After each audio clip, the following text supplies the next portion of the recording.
Hello, hello, hello. Three topics for today are going to be summer news, above the law, and simple sandwiches. Above summer news, you may have noticed that nothing is actually happening right now. I mean, nothing is actually happening in the news right now.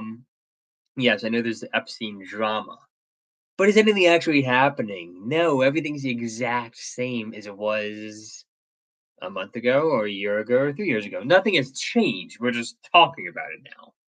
And the reason we're talking about it is because there's nothing happening. If you ever like get stressed out about the news or whatever else, especially the news, it's not real. Do you know how you know it's not real?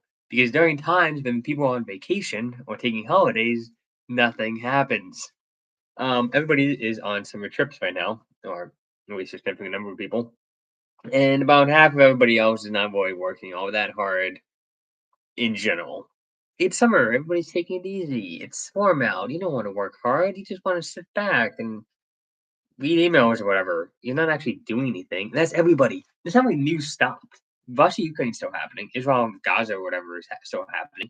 Stuff is still happening, but it's not being covered because nobody wants to cover it. Everybody wants to dick around and not do anything right now. So the news isn't real. You see this on weekends too. Nothing happens on weekends usually, not as much anyway.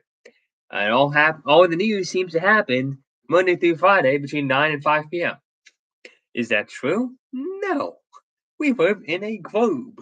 There is stuff going on every hour of the day. Right now, it is 9 a.m., 9:30 a.m. in Japan. It is 3:30 p.m. in India. It is okay, but there might not actually be anything happening in Europe right now. It's 3 a.m. But everywhere else in the world, it is a middle of the day. And do you think everybody has the same weekends we do? No, they don't. We have different weekends based on which area of the planet you're in. So there's always stuff happening. You just don't always cover it because the people who cover things for a living have times where they sleep, times where they spend time with their families, time where they're on vacation. So during times like this, right now, there's nothing happening in the news because people are on breaks. So if you ever take yourself taking the news too seriously, just remember that it's not real. None of it's real. I mean, it's real. There is stuff that happens in the world, but what you are aware of is not a in any way a picture of what reality is, and that's not even taking into account the partisan bias stuff. There's probably stuff happening in the left right now we don't even know about. They're probably talking up a storm about things, and we don't know because we don't cover them.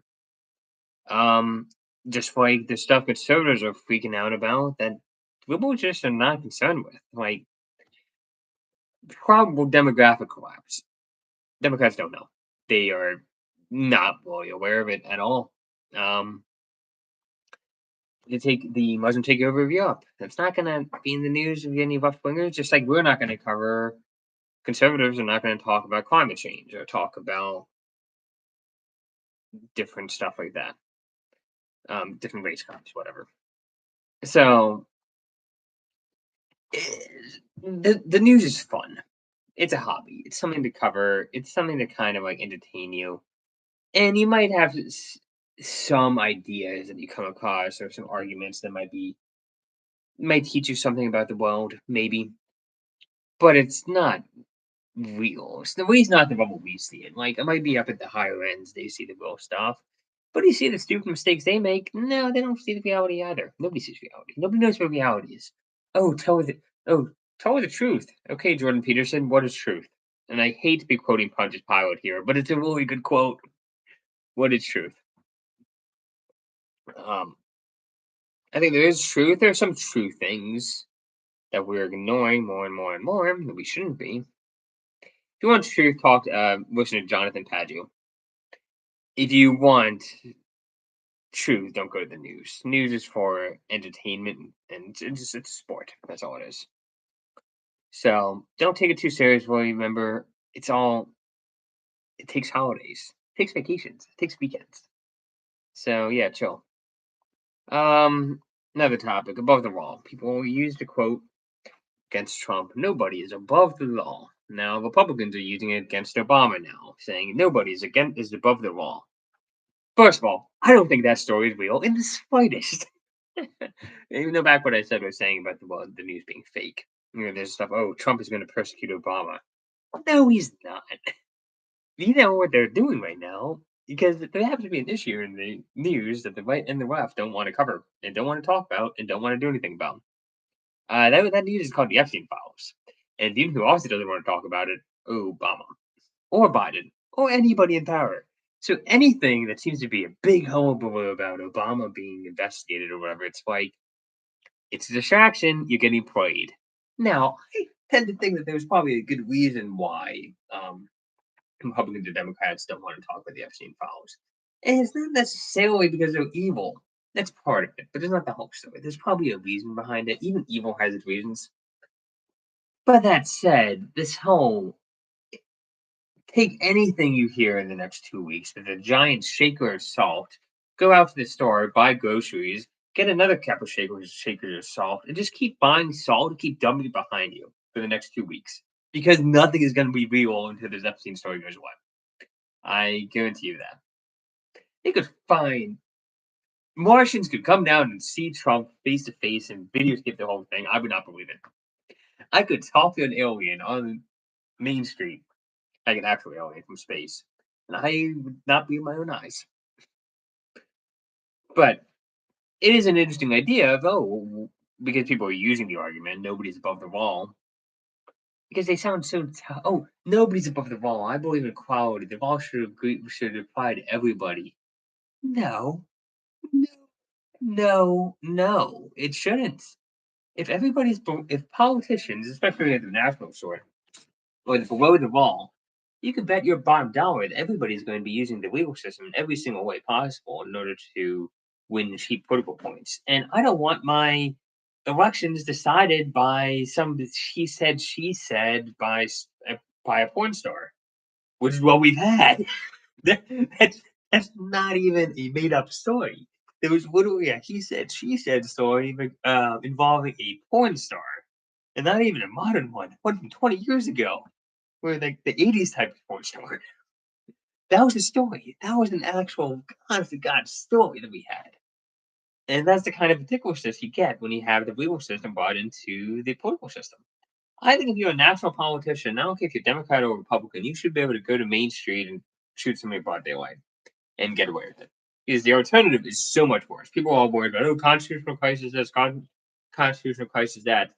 No, the legal bringing the legal system into these random to get rid of your political opponents is so much worse for democracy than any of this stuff. Like what they're doing in Romania or UK or France or Spain. America, for all of its problems, people are like, American democracy is in trouble. No, actually, American democracy is just fine. We had a couple of vigorous political campaigns, and when people actually get into power, they make some changes, but it doesn't change everything. That's kind of what he wanted democracy. He wanted democracy to be responsive to the people, but not to throw over the apple cart. And that's what's happening in America. What's happening in Europe is so much worse. Because they're throwing out actual democracy. So yeah, I don't think you should be able to prosecute your if somebody's literally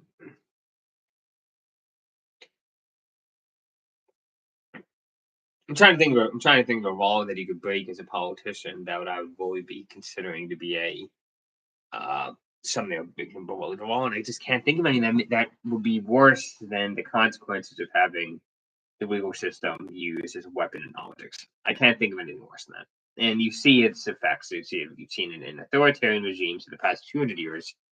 You see it in Brazil. You see it all over the place in the world today. It's all over the place.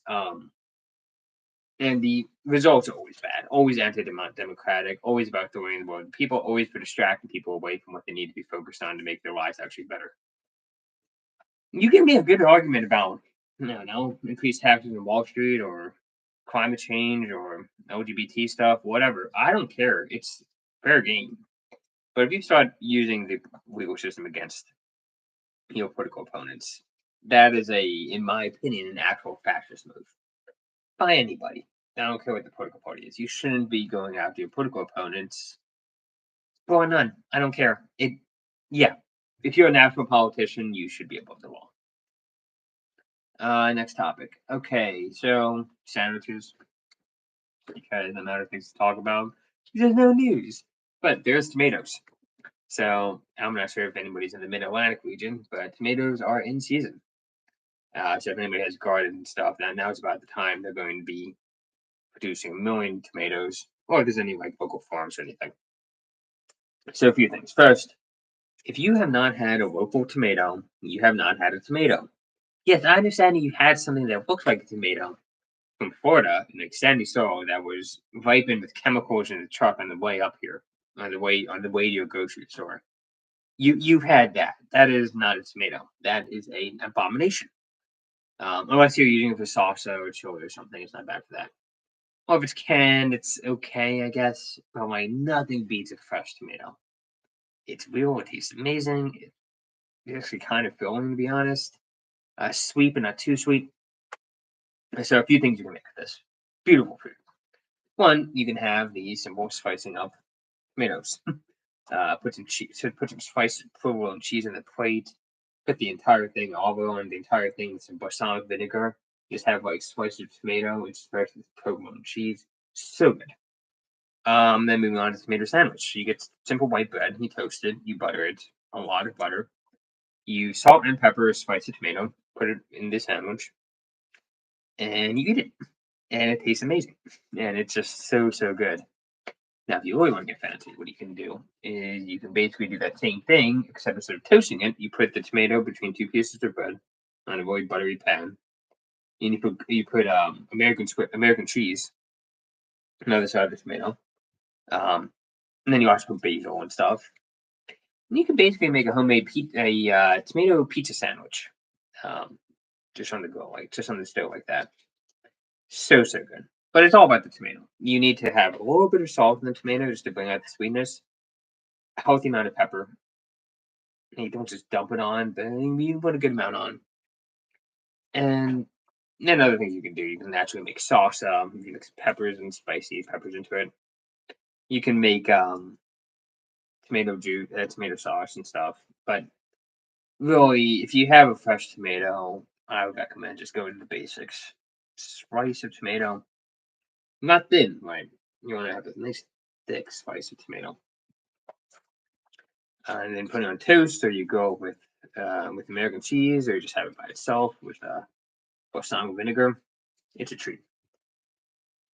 But anyway, that's my recommendation. That's all I got to talk about. Cheers.